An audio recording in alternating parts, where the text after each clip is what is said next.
Muy buenas a todos. Vamos a continuar en esta ocasión con el estudio de cartas pastorales.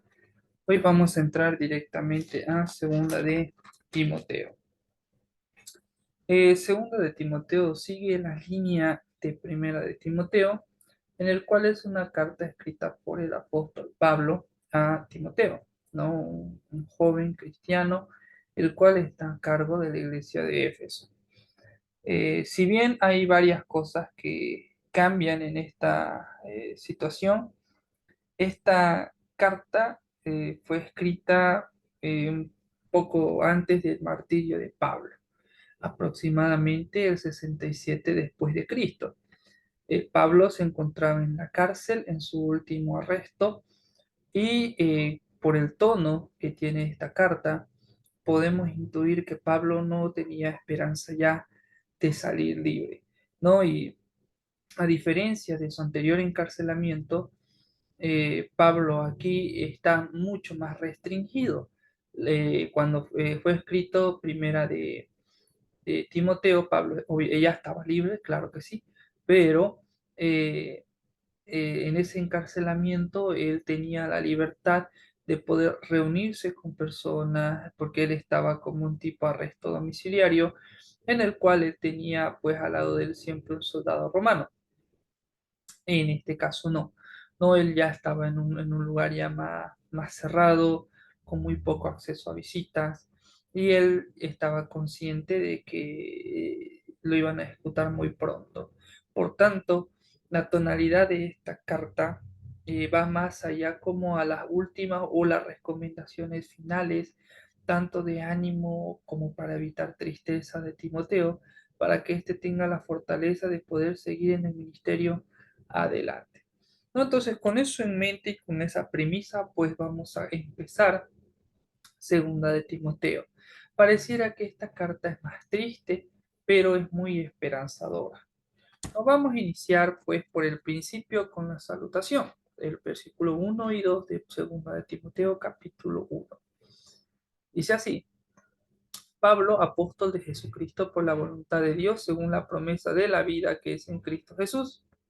A Timoteo, amado Hijo, gracia, misericordia y paz de Dios Padre y de Jesucristo nuestro Señor. Muy bien, entonces lo que tenemos que tener en cuenta, Pablo, ¿no?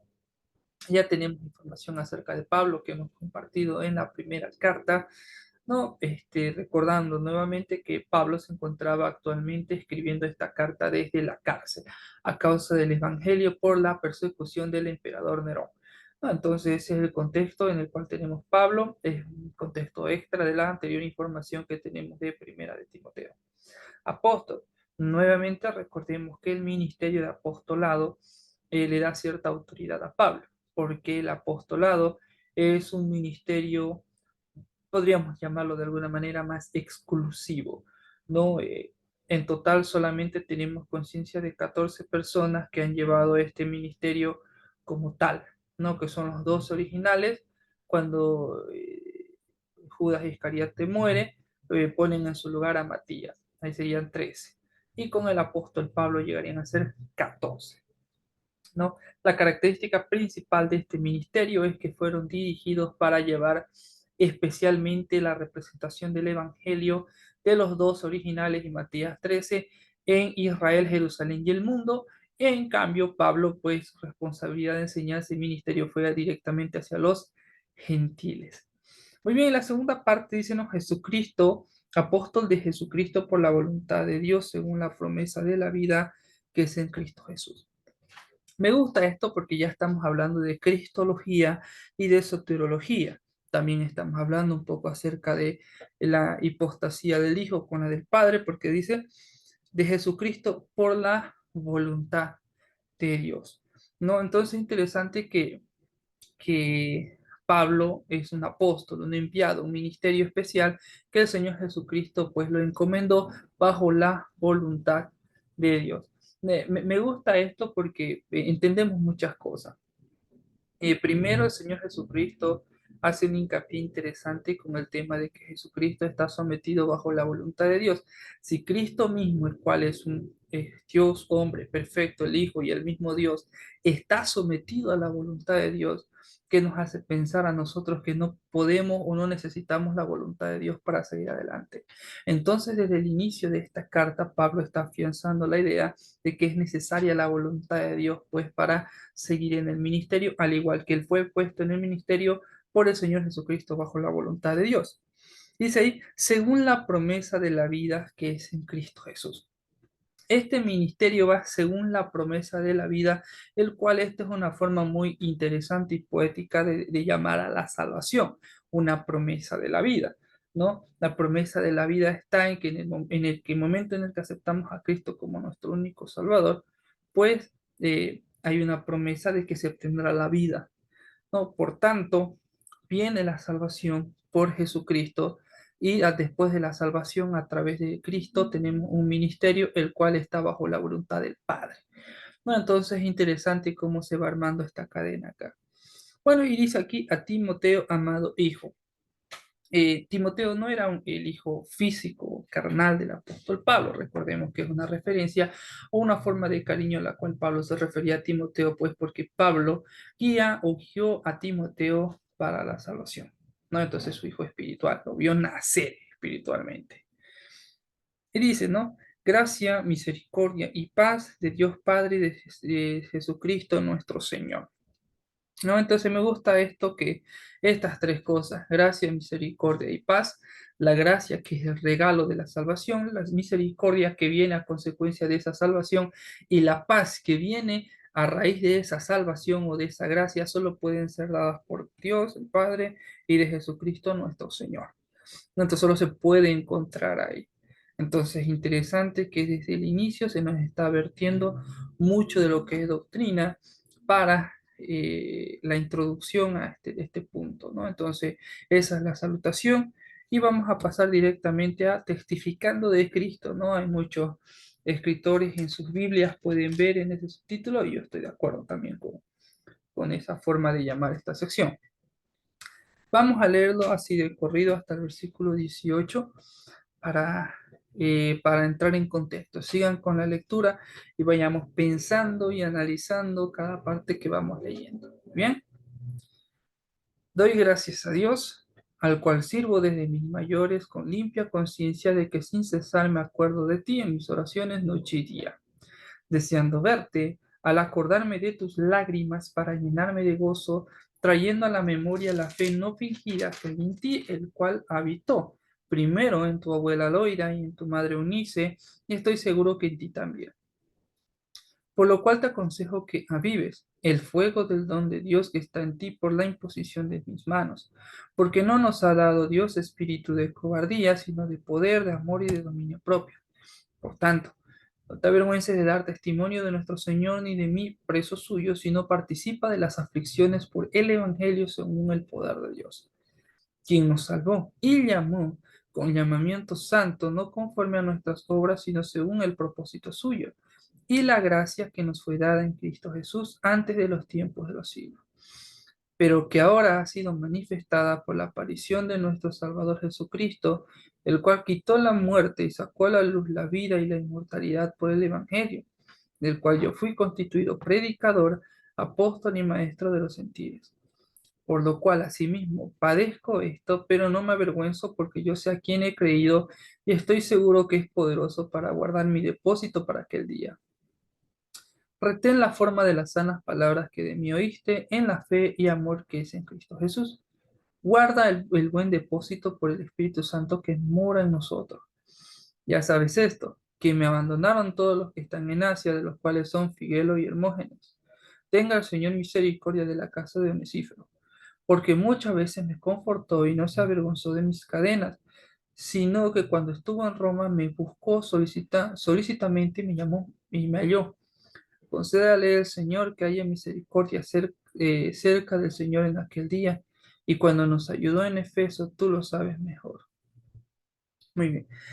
Esta sección que habla sobre testificando de Cristo o el ministerio en acción, porque hay varios puntos claves, ¿no? El primero, que Pablo está preso a causa del ministerio. Segundo, hubieron personas que abandonaron a Pablo por causa del ministerio. Tercero, que hubieron personas que apoyaron a Pablo a través y a causa del ministerio. ¿No? Entonces, testificando de Cristo, podríamos decir de alguna manera que independientemente del ministerio que llevemos, debemos testificar de Cristo, ¿no? Que esa es la base y el propósito que tiene la iglesia. Antes de nada, dice, doy gracias a Dios. No, doy gracias a Dios. Hay que tener la conciencia de quién es el que nos ha puesto en el ministerio y quién es el que nos sostiene para poder sobrellevarlo y llevarlo de la mejor manera. Y Pablo estaba consciente de que era gracias a Dios. ¿No? Entonces de ahí parte todo. La conciencia de quién y por qué nos ha puesto en el ministerio. Es Dios, no son los hombres, no es mi capacidad porque soy tipanco, es Dios. Por tanto, él dice, doy gracias a Dios, ¿no? El que me ha puesto y ha provisto para el ministerio, dice, al cual sirvo desde mis mayores con limpia conciencia. Es interesante que esta frase está hablando desde mis mayores o desde el tiempo en el que estuve o el tiempo que el Señor me ha permitido. Dice que con limpia conciencia y que sin cesar me acuerdo de ti de noche y día. Entonces, una característica interesante, el cual dentro del servicio está el hacerlo con limpia conciencia o en testimonio y de siempre estar pendiente en oración de los demás siervos. Y aquí es interesante porque dice, deseando verte al acordarme de tus lágrimas para llenarme de gozo, trayendo a la memoria la fe no fingida que hay en ti, el cual habitó primero en tu abuela Loida y en tu madre Eunice, y estoy seguro que en ti también. No dice entonces, deseando verte. Pablo tenía el deseo de ver a Timoteo antes de que venga su ejecución. Él quería y tenía en su corazón ese deseo. Y es interesante que también trae a la memoria no solamente el ministerio de él, ¿sí? No solamente el ministerio de Timoteo, porque sufrió también con el encarcelamiento de Pablo y es muy probable que tuvo momentos complicados pastoreando la iglesia de Éfeso, sino que también trae a la memoria la educación bajo la ley que tuvo Timoteo a través de su abuela y su madre. Ese primer acercamiento a Dios a través de la instrucción de la ley por parte de estas dos mujeres. ¿No? Entonces es muy probable que tanto Loida como Eunice fueran de descendencia judía directamente y el gentil pues era el papá de Timoteo. ¿No? Entonces aquí podemos ver la gran influencia que existe no solamente del ministerio dentro de la iglesia, sino del ministerio y servicio dentro de la familia. ¿No? Entonces es interesante cómo se van uniendo estos puntos aquí. También dice, por lo cual te aconsejo que avives, ¿no? Si bien tú tienes un deseo de servir, si bien has recibido una instrucción desde muy pequeño a través de tu abuela y tu madre, te aconsejo, te sugiero que avives, ¿no? Que avives. Es interesante esta palabra, avivar, ¿no? Se refiere al avivamiento o al constante avivamiento que existía de una hoguera. La hoguera no se mantenía en fuego por sí sola. La hoguera tenía que ser mantenida por un agente externo, el cual tiene que echar leña para pues que siga avivado o siga con fuerza el fuego dando luz y calor.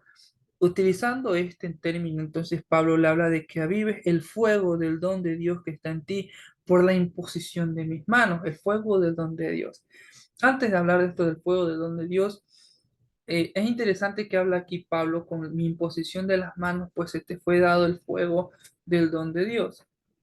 Recordemos que en esos tiempos no tenemos ya exactamente una fecha de cuándo dejó de suceder el hecho de que cuando las personas recibían al Espíritu Santo se le veía una lengua de fuego sobre su cabeza, que era la manifestación del Espíritu Santo descendiendo sobre la persona después de la salvación y en ese instante adquiriendo el don que iban a utilizar dentro de la iglesia para el servicio del ministerio.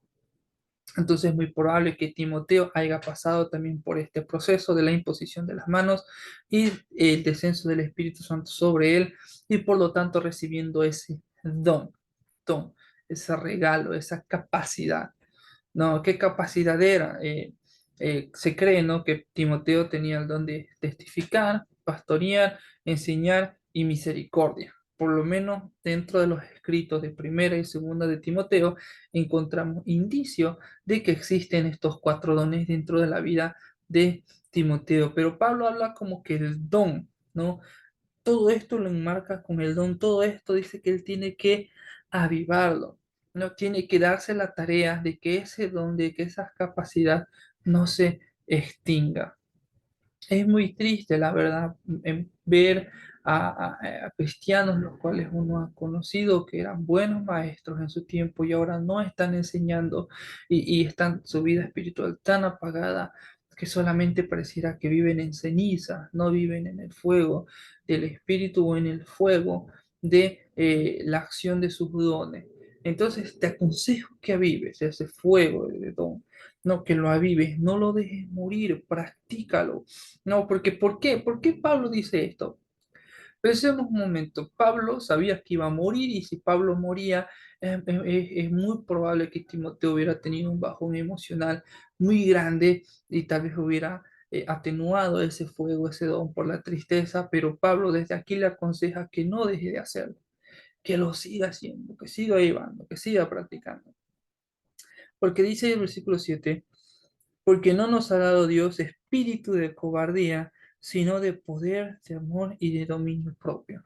No es interesante que aquí utiliza el espíritu de cobardía, pero la palabra de cobardía aquí no es un antónimo de cobar, no es un antónimo de valiente, en el sentido no nos dio un espíritu de temor, no nos dio un espíritu de miedo, no, dice, cobardía significa que un espíritu de retroceso, ¿no? Un espíritu de que no se anima, de que realmente le afecta mucho a las situaciones. Nos dio más bien un espíritu ahí, dice, de poder, de amor y de dominio propio. Tener un dominio propio ante las adversidades, dándole a entender a Timoteo que tal vez sí va a llevar o va a tener momentos muy difíciles o complicados, pero él tendría que saber cómo sobrellevarlos, dominio propio tiene que entender que tiene el amor de Dios y el poder, el cual nos va a guiar y lo va a llevar adelante para realizar el ministerio, aun si Timoteo partió, perdón, que si Pablo partía, ¿no?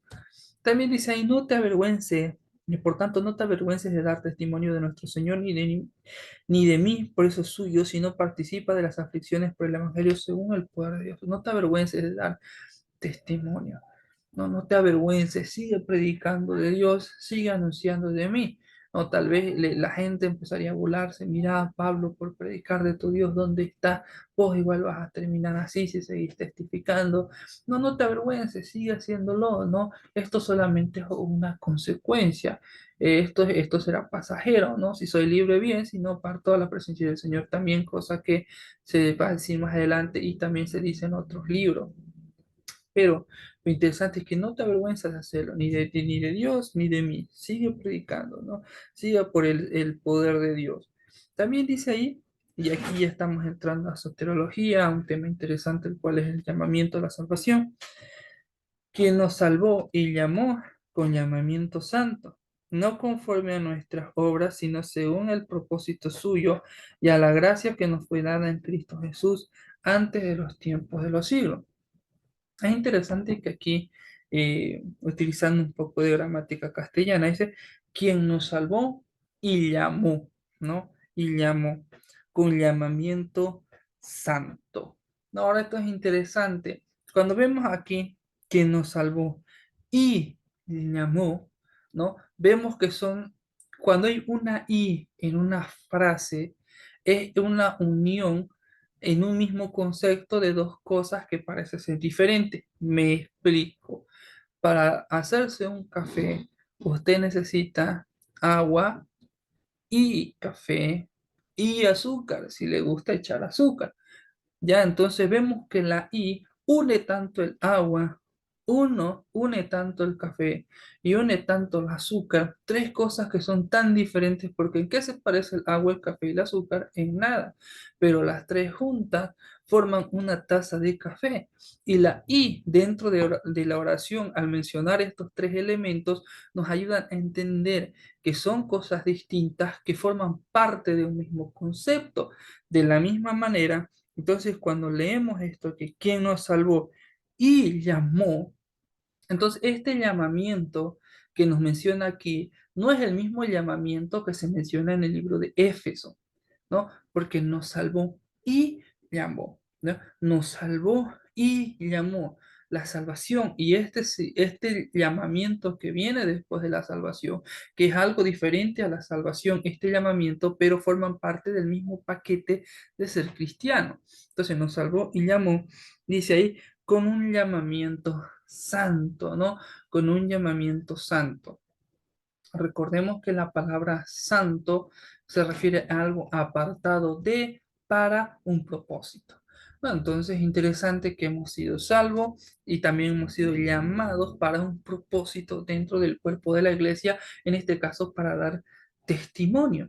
¿No? Entonces esto está dentro del paquete que conocemos como, o dentro de la doctrina, el cual es un paquete conocido como soteriología, y el llamamiento tanto de la salvación como el llamamiento para el ministerio. Pablo no utiliza las dos veces la palabra llamar para dar un hincapié muy importante, que una cosa es ser salvo y otra cosa es ser salvo y llevar un ministerio, ¿no? Entonces aquí seguimos con esta idea que nos salvó y llamó con llamamiento santo, no conforme a nuestras obras, sino según el propósito suyo y la gracia que nos fue dada en Cristo Jesús antes de los tiempos de los siglos.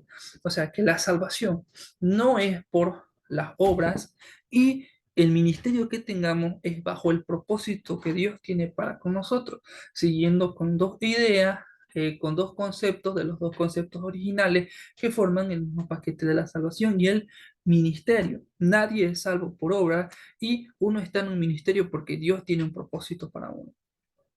También sigue diciendo acá, y esto se nos fue dado, fue pensado, por decir de alguna manera, ¿no? Para que entendamos un poco esto, no es que a Dios se le ocurrió de repente, no, Él ya lo tenía listo desde la eternidad para su iglesia. Por eso dice ahí, y la gracia que nos fue dada en Cristo Jesús antes de los tiempos de los siglos, antes de que exista el tiempo, Dios ya lo tenía para nosotros.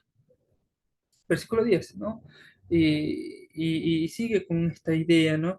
Pero que ahora ha sido manifestado por la aparición de nuestro Salvador Jesucristo, el cual quitó la muerte y sacó a la luz la vida y la inmortalidad por el Evangelio, ¿no? Que esto fue, que es esta idea de la salvación y el ministerio con un propósito dentro de la iglesia local, el cual fue dado desde la mente de nuestro Señor Jesucristo y Dios desde la eternidad, fue dado cuando el Señor Jesucristo apareció o vino en cuerpo de hombre, Dios en cuerpo de hombre, y a través de su venida, muerte y resurrección, quitó la muerte y sacó a la luz la vida, ¿no? Y la inmortalidad a través del Evangelio, que hemos llegado hasta donde estamos a ser salvos y teniendo un ministerio, fue a través del Evangelio. Y ese Evangelio predica la aparición del Señor Jesucristo, el cual murió, resucitó por nuestros pecados, el cual a su vez esa aparición nos trae el plan que tenía de Dios desde la eternidad,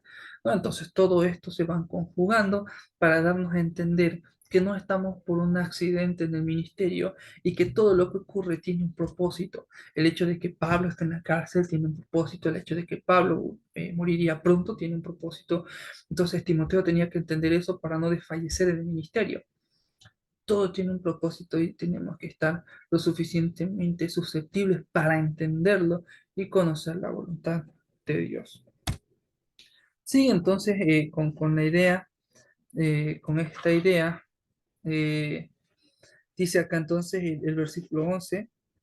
Dice, del cual yo fui constituido predicador, apóstol y maestro de los gentiles, por lo cual asimismo padezco esto, pero no me avergüenzo porque yo sé a quién he creído y estoy seguro que es poderoso para guardar mi depósito para aquel día.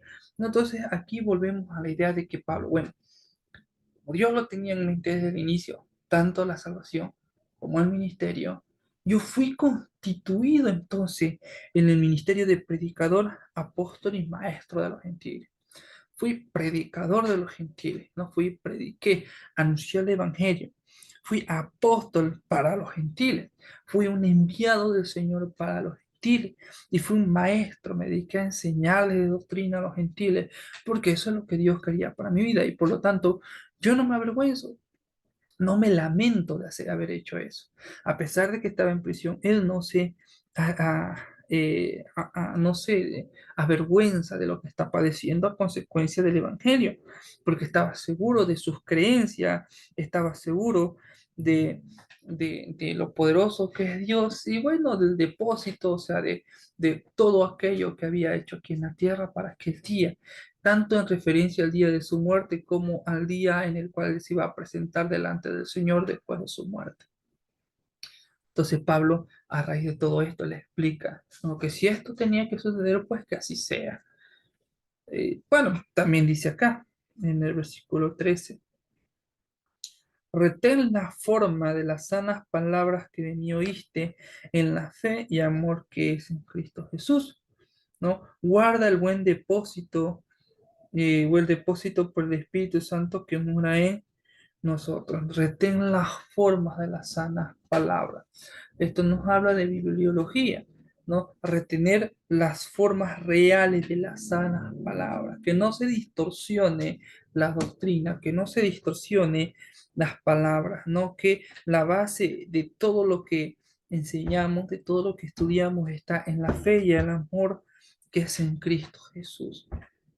Nuevamente, el amor es dado por el Señor Jesucristo, el cual Él es la manifestación del amor de Dios al dar su vida por nosotros, y la fe es la confianza que se tiene en Él, pues para poder llevar un ministerio apto, ¿no? Confiando en Dios.